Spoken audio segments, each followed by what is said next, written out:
So, War Thunder. I want to talk about the current state of the game and some things that really need to be improved. First, AI usage. I'm not against AI. I understand it makes things faster. I'm even using AI voice here.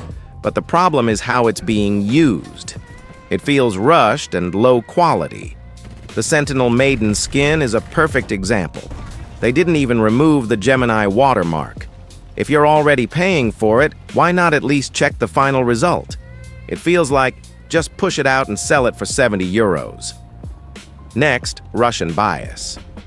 When I play Russian tanks, I don't really notice anything special, but I'm not a great tank player. However, when I play against them, it feels different. Shots bounce that shouldn't. Fuel tanks absorb everything, and modules don't break properly. It could be skill issues, but it feels inconsistent. In air battles, it's more obvious. At top tier, especially around 13.7, Russian aircraft are very strong.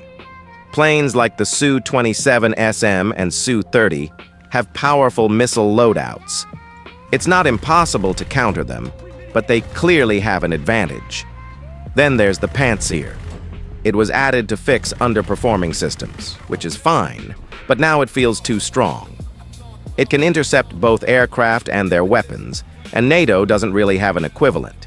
If your team has a Pantsir, you basically control the air. Also, the Kh-38 missiles.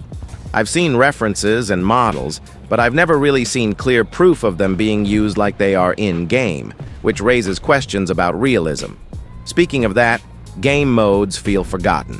Air assault, tank assault, even sim battles. Yes, ground sim can be fun, but overall it's repetitive. In air sim, you either dogfight or bomb. Same maps, same targets, nothing dynamic.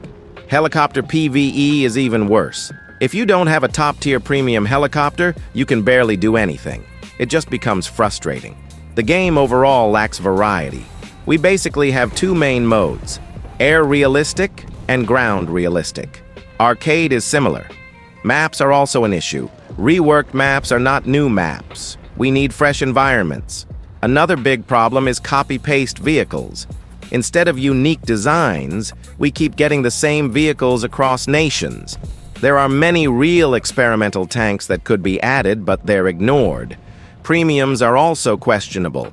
Unique vehicles are locked behind paywalls, while tech trees sometimes feel less interesting. It would be better if unique vehicles were in the tech tree, and premiums were just variants. And finally, the overall state of the game. The only thing keeping it alive right now is the players, people who still have something to grind or enjoy. Updates used to feel exciting. Now they feel repetitive. The game still has huge potential, but the focus needs to shift from quick profit to quality and long-term improvement.